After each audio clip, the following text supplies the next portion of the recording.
Madame, Messieurs, bonsoir. Je suis très heureux de vous retrouver en forme pour ces nouveaux numéros de l'émission d'Écrit Info, ce magazine d'analyse et d'interprétation des activités politiques que nous avons lancé ici à CEPEL. Nous prenons des questions majeures qui retiennent l'actualité, nous les mettons sur la table et nous tentons de leur donner une forme et un sens selon nous. D'où d'ailleurs le concept et les slogans évocateurs de cette émission lorsque nous disons que le décrit actu, c'est le tempo de l'actualité selon notre feeling. Nous avons notre manière à nous de voir les choses et nous rassurons tout en disant que ce que nous disons n'est pas du tout une parole d'évangile. Nous exposons nos arguments et nos propos étant pris de vos critiques parce que nous pensons et nous restons convaincus que du choc d'idées, la lumière finit toujours par jaillir. Je suis heureux de vous retrouver et je profite de l'occasion pour vous dire grand merci de la confiance que vous n'arrêtez de nous témoigner. Je regardais, vous continuez à vous abonner très massivement, continuez à liker nos vidéos, à partager nos vidéos et à faire aimer nos vidéos par vos amis, vos proches et vos membres de famille. Je vous avais dit que si le temps me permet, si je ne suis pas convoqué au parquet, je serai avec vous parce que vous me manquez énormément. Aujourd'hui, j'ai le temps, mais voici donc ici sur ce plateau pour tenter d'analyser l'actualité politique avec vous. Les amis, aujourd'hui, je voudrais qu'on parle d'une question majeure qui retient l'actualité et qui fait beaucoup de bruit. C'est la question de la négation du massacre des Kasika par l'ambassadeur rwandais Vincent Karega, qui a donc a fait polémique après un tweet qu'il a publié le 27 août dernier dans lequel il relativisait ou niait pratiquement l'implication de l'armée rwandaise dans ces massacres-là. Je parlerai de ça. Je parlerai de ce qui s'est passé exactement à Kasika. Je donnerai mon point de vue par rapport à cette situation et je dirai également ce que je pense qui devait être fait mais qui jusqu'à présent n'est pas fait. Quelques faits d'actualité avant d'entrer en profondeur du sujet que nous allons développer aujourd'hui. C'est d'abord l'étonnement, la surprise et la polémique qui naît de plus en plus après la présence le week-end dernier à Bunia, dans la province d'Ituri, des miliciens Codeco, Bandeko. Je me demande bien où est-ce que nous sommes en train d'aller dans ce pays. Lorsqu'on va dire ça, les nouveaux maîtres du monde, les gens qui n'aiment pas qu'on leur dise la vérité, vont encore nous amener au parquet et devant la justice. Le pays va très mal, les amis. Cette coalition entre le FCC et le Cash, on ne sait pas où ils veulent nous amener, ces gens. Comment vous pouvez expliquer que dans un pays sérieux, qui a des autorités, qui a le service des renseignements, qui a l'armée, qui a la police, les services de sécurité, toute une colonne d'une centaine de rebelles, plus de 100 rebelles. J'ai vu les images, j'ai eu froid au dos, les amis. Les rebelles armés, certains jusqu'aux dents, des armes à feu, d'autres avec des machettes. Ils quittent la brousse, ils traversent le pays, ils traversent la ville, la grande ville de Bunia, à pied, les amis, en plein jour, jusqu'à arriver au niveau de la prison pour réclamer la libération de certains de leurs. Donc on a vraiment l'impression qu'aujourd'hui, le pays n'a aucune sécurité, les amis. Posons-nous des questions. Comment un groupe armé, un groupe de rebelles qui tue, qui pille, qui fait mal à nos populations, qui brûle des villages, peut traverser en plein jour, sans être inquiété, les amis, toute la ville de Bunia jusqu'à là au niveau de la prison centrale. Et le comble du ridicule, les gars, c'est qu'après, les autorités locales vont organiser des négociations avec ces groupes. On va leur donner des vivres. Ils vont monter dans des camions des forces armées de la RDC et on va les ramener vers la brousse là où ils sont venus. Rentrez vers là où vous êtes venus, allez tuer vers là où vous êtes venus. Les amis, je ne comprends rien. Moi, je suis sans mots. Je ne comprends plus rien dans ce pays.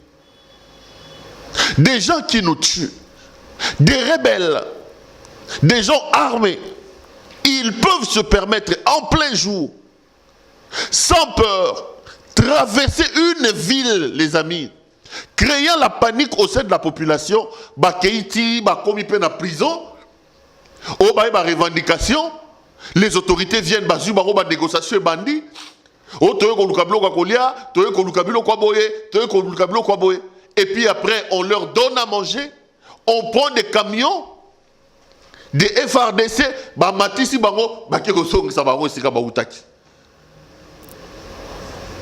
Le pays va très mal. C'est ça la vérité. Que vous le vouliez ou pas, c'est ça la vérité. C'est ça la vérité. Vérité.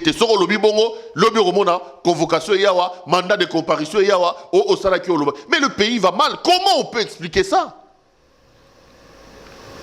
Comment on peut expliquer ça?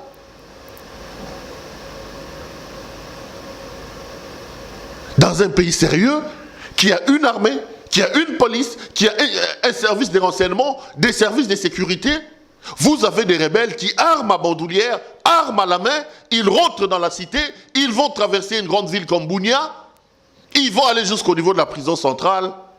Je me demande, est-ce que l'État dans ce pouvoir régalien existe encore dans mon pays? L'État dans ce qu'il a comme essence existe.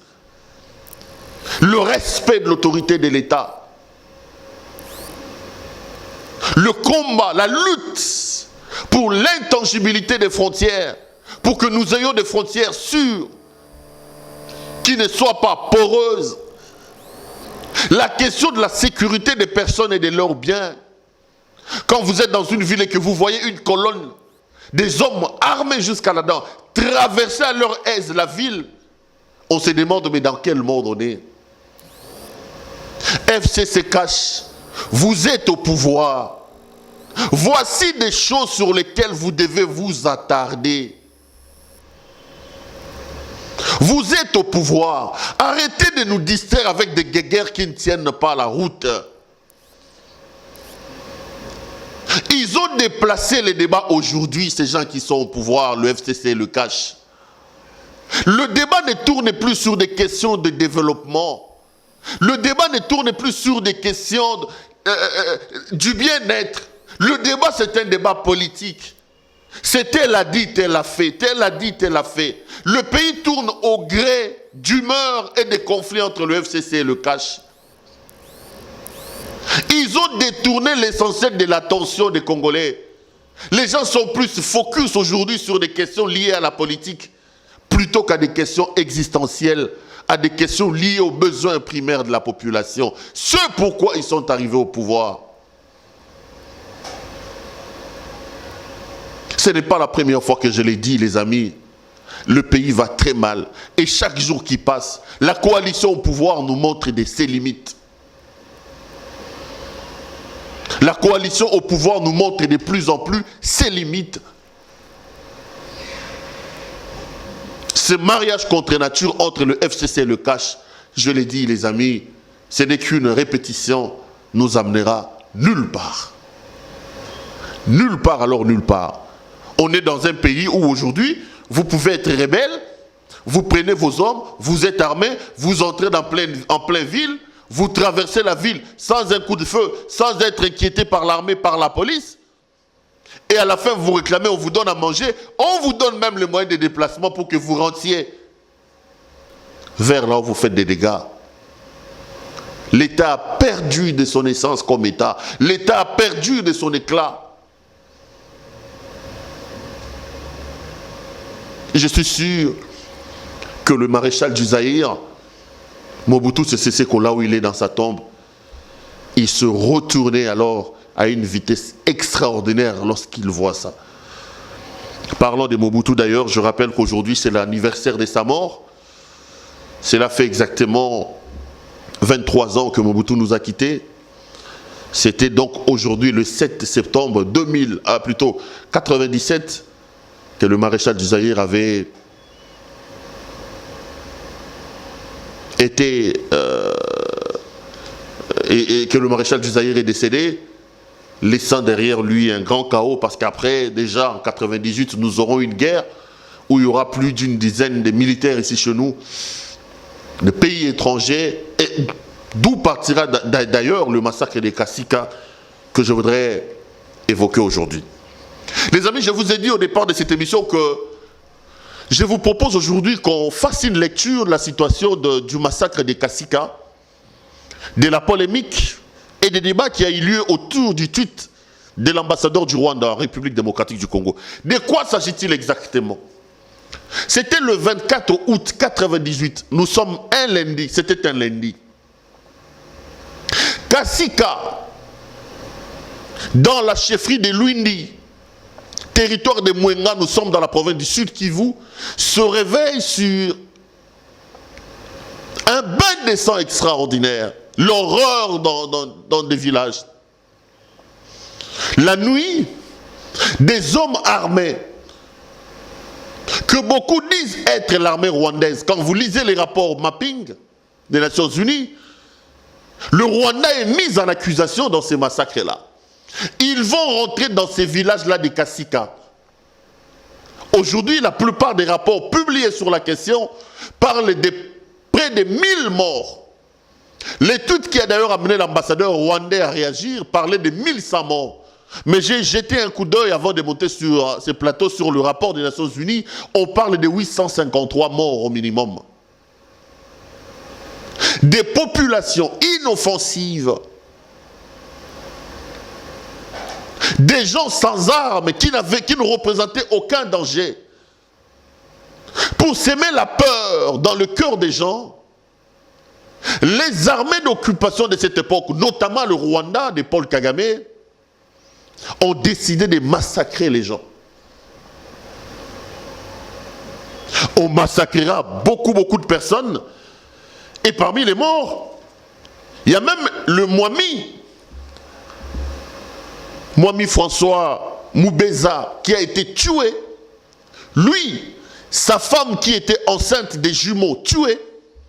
Et on retrouvera dans la cour de Mwami tous les membres de sa famille, environ 37, ils ont été massacrés. Ils ont été massacrés. D'ailleurs, ceci m'amène un peu à reconsidérer un certain nombre de choses. Je vous ai toujours dit, le titre de héros national accordé à Laurent Désiré Kabila, moi, Claude Péroul-Louara, aujourd'hui autorité de ce pays, j'enlèverai ce titre-là à M. Laurent Désiré Kabila. Pour moi, Kabila n'est pas un héros. Aujourd'hui, si nous avons des problèmes, notamment dans l'est du pays, en grande partie, c'est à cause de l'AFDL de Laurent Désiré Kabila. Lisez l'histoire. Regardez les documentaires, notamment les documentaires sur la progression de l'AFDL. Vous allez vous rendre compte qu'il y a à l'intérieur des interviews, et que ce soit de Paul Kagame, que ce soit de Museveni, qui vous rappellent leurs intentions. Le Rwanda, l'Ouganda et les autres pays de la région avaient besoin pour leur propre sécurité d'entrer en RDC. Et il fallait trouver quelqu'un. Il fallait congoliser cette guerre-là qui était conçue, ourdie, à l'étranger pour les intérêts d'étrangers. C'est alors qu'ils vont aller prendre Laurent Désiré Kabila. La guerre de l'AFDL, les amis, il faut replacer l'histoire dans son contexte. Ce n'était pas une guerre de libération. C'était une guerre d'occupation des armées étrangères qui avaient des intérêts géopolitiques et géostratégiques en RDC. Le problème du Rwanda était notamment de repousser les Hutus vers les frontières de la RDC parce que le Rwanda se sentait menacé à ses frontières qu'il y ait autant d'Hutus. D'où d'ailleurs la plupart des massacres qui ont été organisés lorsque l'armée rwandaise est entrée en RDC sous la casquette de l'AFDL. On vous parle des massacres de plusieurs camps de Hutus, notamment dans l'Est de la République démocratique du Congo, parce que l'objectif du Rwanda, c'était un objectif sécuritaire de repousser les forces Hutus, les Interahamwe, vers l'intérieur de la RDC, au fin de sécuriser les frontières rwandaises. L'Ouganda, même, s'est ajouté à ces objectifs sécuritaires des objectifs financiers, de l'argent. Vous savez que dans ce coin-là, il y a du coltan, il y a de l'or, il y a de ceci. Et ce pays avait donc un plan, non seulement de repousser la menace à l'intérieur du pays, mais après, piller le pays. Mais l'on ne pouvait pas avoir une guerre avec le Rwanda, l'Ouganda. Il fallait trouver un moyen de congoliser une agression extérieure. C'est alors qu'ils sont allés chercher Laurent Désiré Kabila. Ils l'ont mis devant. Mais la guerre de 97 n'était pas une guerre conçue par Laurent Désiré Kabila. Il a servi au visée de l'étranger, cet homme. Lorsque je vois qu'on le proclame dans mon pays, héros national, je me pose des questions sur ce que nous voulons exactement. À un moment donné, il faut que nous puissions réécrire l'histoire de notre pays. L'histoire doit s'écrire dans la douleur, mais la vérité doit être mise sur la table. Laurent Désiré Kabila, pour moi, n'est pas un héros national. J'ai toujours dit aux gens, le seul mérite de Laurent Désiré Kabila, c'est lorsqu'il arrive au pouvoir, contrairement à ses successeurs, il s'est montré patriote en aimant le pays. Il s'est rendu compte qu'il a été utilisé. C'est d'ailleurs pour ça que Laurent Désiré Kabila décidera de chasser le Rwandais. Le bon côté de Laurent Désiré Kabila, c'est qu'il a été en osmose. Même si son combat au départ n'était pas un combat loyal et légitime, je veux dire un combat qui défend les intérêts du Congo, mais une fois au pouvoir, il a montré les caractères, les aspects d'un patriote, d'un homme qui aime le pays. C'est d'ailleurs pour ça que la plupart des Congolais l'ont beaucoup aimé, contrairement aux gens qui l'ont succédé. Eux n'ont aucune idéologie de M. Laurent Désiré Kabila. Aujourd'hui, lorsqu'on parle de l'héritage de M. Laurent Désiré Kabila, son héritage est resté des noms, parce que dans le fond, j'ai déjà fait plusieurs émissions là-dessus, pour vous démontrer que ceux qui ont succédé à Laurent Désiré Kabila n'ont pas pérennisé son combat, n'ont pas pérennisé son idéologie. Les Rwandais qui ont été chassés par Laurent Désiré Kabila ont été ramenés au pays par ses successeurs.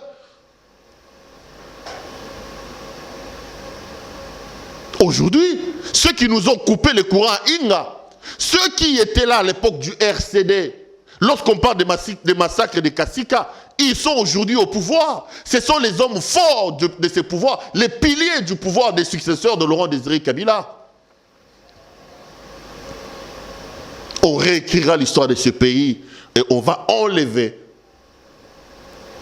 à Laurent Désiré Kabila ce titre de héros national parce qu'à mon point de vue, il ne le mérite pas. Je reviens sur le massacre de Kasika. Donc ce lundi-là, le Rwanda, cité dans le rapport mapping et par beaucoup d'ONG, va massacrer des milliers de Congolais. Des centaines de personnes. Quand vous lisez, beaucoup d'historiens disent que le matin, les gens ont vu les cadavres s'étendre sur une distance de 6 km. Il y avait du sang partout dans les territoires de Mwenga. Nous sommes dans la chefferie de Luindi. L'objectif était simple, faire entrer la peur dans le cœur des Congolais qui voulaient résister à l'armée rwandaise, à l'occupation rwandaise et à ces marionnettes du RCD Goma. On va opérer ce massacre. Mais qu'est-ce qui va se passer? Nous sommes le 24 août dernier. Alors que le Congolais se souvient du 22e anniversaire de ce massacre de Kasika, l'ambassadeur rwandais Vincent Karega, qui a retrouvé sa nationalité rwandaise seulement en 1995, parce que soit dit en passant, cet homme est né chez nous ici à Walikale dans la province du Nord Kivu. Il a grandi ici, il a étudié à l'université de Lubumbashi. Il parle correctement lingala, il parle swahili. J'ai lu Jeune Afrique avant de monter sur ce plateau. Jeune Afrique révèle, c'est seulement en 1995 que Vincent Karega va retrouver sa nationalité rwandaise. Cet homme va faire un tweet. Et dans ce tweet, il va nier la responsabilité de l'armée rwandaise dans ces massacres-là. Il va d'une certaine manière relativiser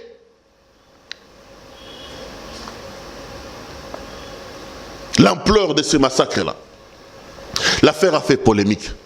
Là n'est pas mon problème. J'ai lu une interview qu'il a donnée à Jeune Afrique. Et même une interview qu'il a donnée à RFI, à Sonia Rollet, sur Jeune Afrique, je l'entends s'expliquer en se disant, je n'ai pas dit qu'il n'y avait pas de massacre à Kasika, mais je refusais qu'on dise que le Rwanda doit porter seul le chapeau de ces massacres-là. Il dit que dans la région, il y avait les FARDC, il y avait l'Ouganda, il y avait le Burundi, il y avait plusieurs autres armées présentes. Rien ne détermine que c'est le Rwanda.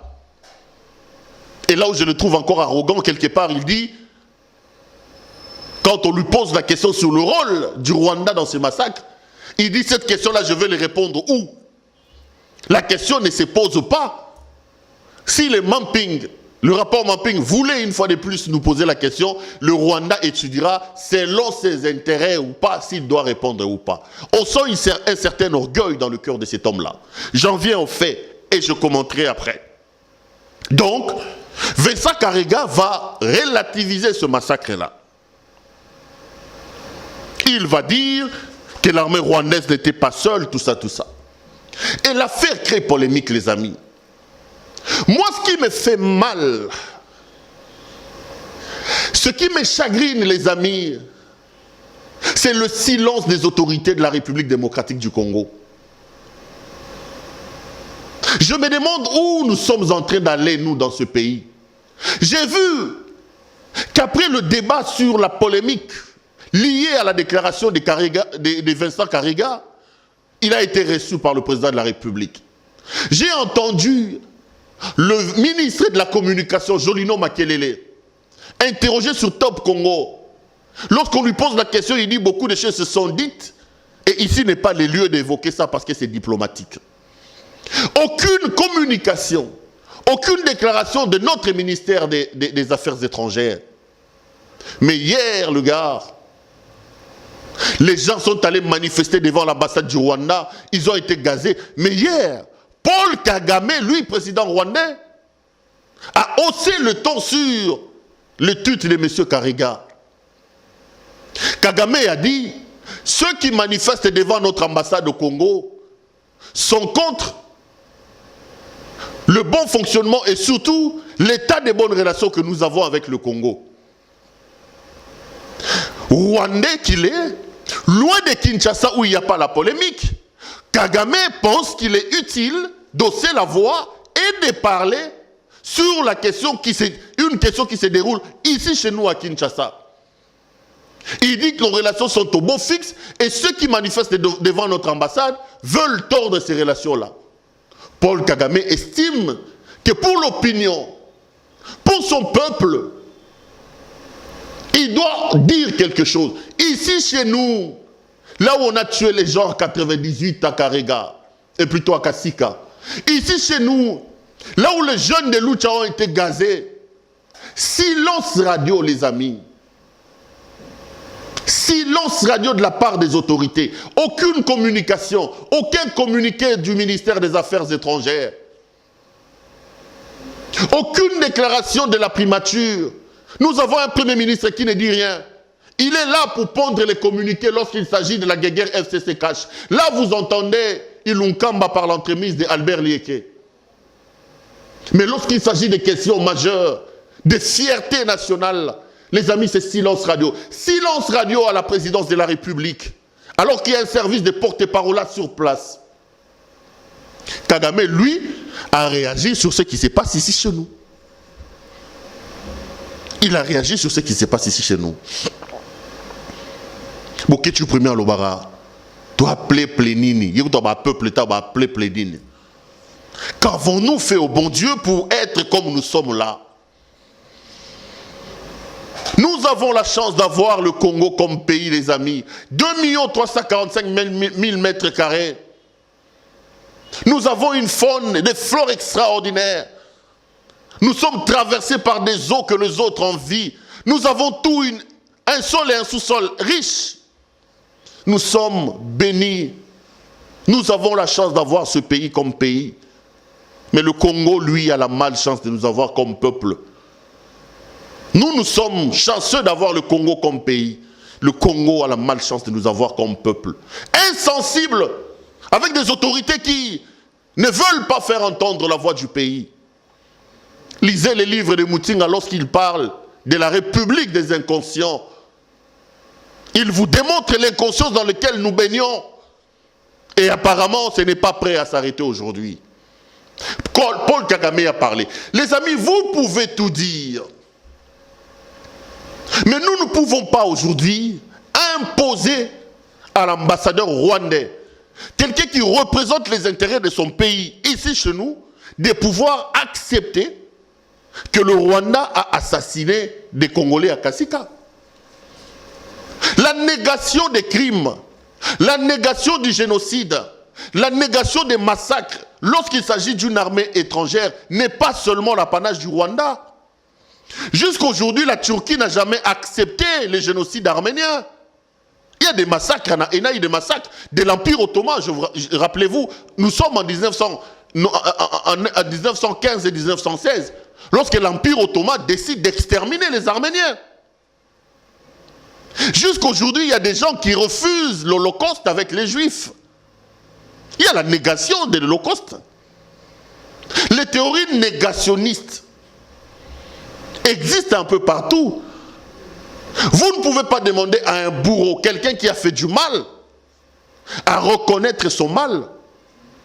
L'ambassadeur rwandais joue son rôle, celui de protéger les intérêts de son pays, celui de ne pas accepter que son pays soit mis en accusation. Le problème, ce n'est pas Karega.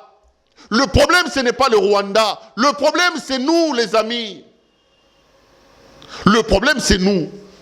Paul Kagame que vous voyez là, il traque jusque dans leur trou tous les négationnistes du crime rwandais. Aujourd'hui, vous le savez, il utilise la question du génocide de 1994 au Rwanda comme une marchandise de chantage. Il tient les Français en étau. Lorsque la France hausse la voix, il sort l'opération turquoise en disant que si les Hutus ont massacré les Tutsis, c'était sous vos yeux, aux yeux et à la barbe de la France. Il devient de plus en plus fort dans la région des Grands Lacs en s'accrochant à ces massacres rwandais là. Mais là, il n'y avait que 800 000 morts, les amis. Lisez l'histoire. On parle de 800 000 morts. Mais les Nations Unies reconnaissent qu'au Congo, depuis 1998, nous sommes à presque 10 millions de morts. Plus de 10 fois les massacres rwandais. Nous ne savons même pas rendre hommage à ceux de nous qui sont tombés. Nous ne savons pas valoriser nos morts, nos héros, ceux qui sont morts à cause de la patrie. Nous ne savons pas les valoriser, les amis. Nous ne savons pas les valoriser. Vous voulez quoi? Que Vincent Karega accepte que le Rwanda a tué à Kasika? Il est dans son rôle. Mais que fait notre ministre des Affaires étrangères? Même une simple convocation à cet ambassadeur-là. C'est vrai que c'est dans la diplomatie. Mais les relations internationales nous donnent une batterie d'actions à mener pour faire entendre la voix. Pourquoi ne pas renvoyer l'ambassadeur rwandais? Pourquoi ne pas convoquer l'ambassadeur rwandais?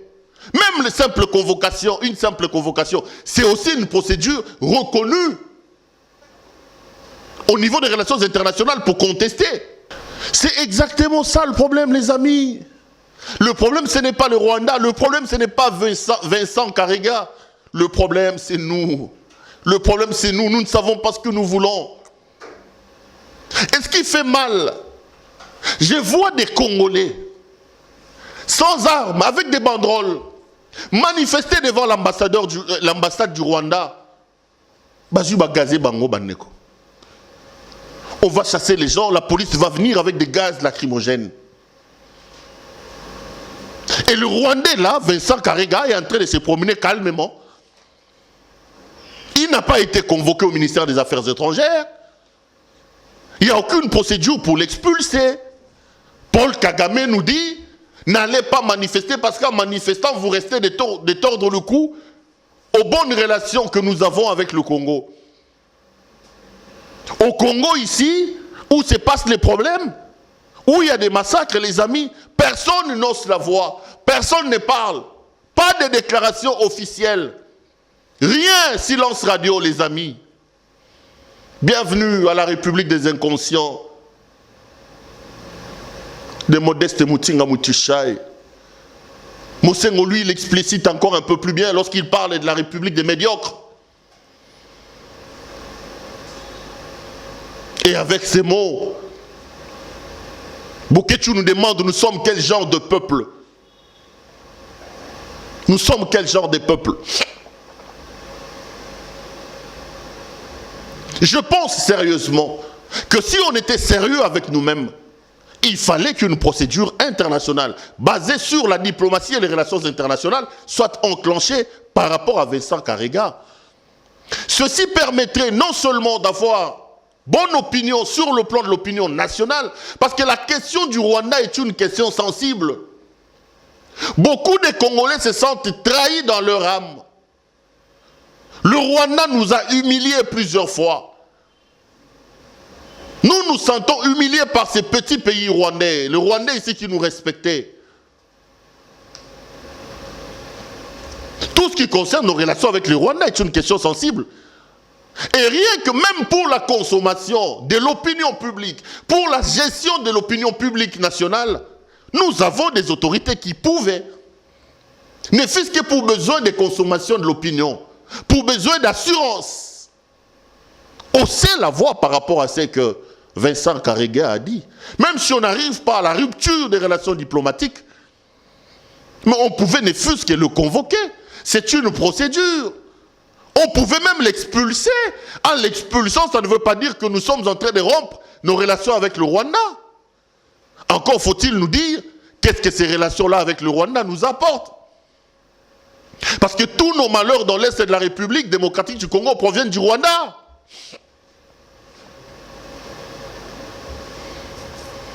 Les amis, Vincent Karega n'y est pour rien. Il fait son rôle, il défend les intérêts de son pays. Mais le Congo, lui, visiblement sur cette question-là, n'a pas de défenseur. Le pays est abandonné, personne n'ose la voir sur le plan officiel pour dire non. Et pour rendre hommage à tous ces massacres. Vous avez vu notre prix Nobel de la paix. Denis Mukwege demandait la mise en place d'une structure judiciaire internationale pour traiter de la question des massacres des Congolais. Il y a plus de 10 millions de morts, les amis. Est-ce que vous vous rendez compte? On parle de 10 millions. 10 millions, le Congo-Brazza ici dans son ensemble, c'est 3 millions d'habitants. Le Gabon, c'est 1 500 000. Je crois 1 500 000 ou 200 000. Prenez les pays qui sont autour de nous. Rares sont ceux qui dépassent 5 millions d'habitants. Mais ici, on parle des massacres et de 10 millions de morts. Et les autorités sont là en train de regarder, les amis. Non, ici, nous sommes dans la polémique. Nous sommes dans la polémique de... nous sommes dans la polémique de FCC a dit, Kash a dit. Ils sont dans ça. Kash a dit, FCC a dit. Kash a dit, FCC a dit. Mabunda a dit, Kabunda a dit. Tambo Mwamba a dit, Kabouya a dit. On ajoute à cela Martin Fayoulou avec Todong Ngoï qui viennent pour la mise en accusation. Les amis, on est quel peuple? On est quel peuple? Et nous n'avons pas d'autorité ici capable pour des besoins d'assurance à l'opinion de faire quelque chose contre l'ambassadeur rwandais qui a fait une déclaration qui nous embête. Mukwege nous demande aujourd'hui une structure judiciaire internationale pour juger nos morts et on est en train de les menacer des morts. Voici ce que j'avais un peu à vous dire sur cette question d'actualité du massacre des Kasika. Je dis ceci, que l'ambassadeur du Rwanda a fauté, mais le problème c'est que n'attendez pas un comportement différent de ce qu'il a dit. N'attendez pas que l'ambassadeur rwandais vienne reconnaître que l'armée rwandaise a tué chez nous.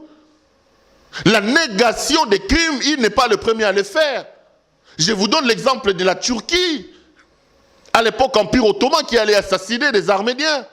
Je vous donne la question de la négation de l'Holocauste avec les Juifs. Il y en a comme ça beaucoup dans le monde. Les exemples sont légion. Le bourreau n'accepte pas son coup. Le bourreau ne vient pas se mettre de lui-même en accusation. C'est à la victime d'hausser la voix et de dire ça, ce n'est pas normal. Malheureusement, nos autorités, sur ce point-là, je me demande bien ce qui s'est passé pour que nous acceptions cette humiliation et ces tweets assassins de l'ambassadeur rwandais en République démocratique du Congo. J'espère que dans l'avenir, nous aimerons ces pays et nous aurons les autorités capables de nous assurer et de nous rassurer par leur prise de position et surtout par leur réaction face aux provocations et aux déclarations tapageuses des gens avec lesquels nous sommes encore en litige aujourd'hui. J'ai été de vous retrouver pour cette émission. Je le serai également lors du prochain numéro. Il me reste à vous souhaiter plein de bonnes choses et surtout à vous demander de très bien prendre soin de vous. Car vous le savez, chaque jour compte et chaque jour est une vie. Bonsoir chez vous.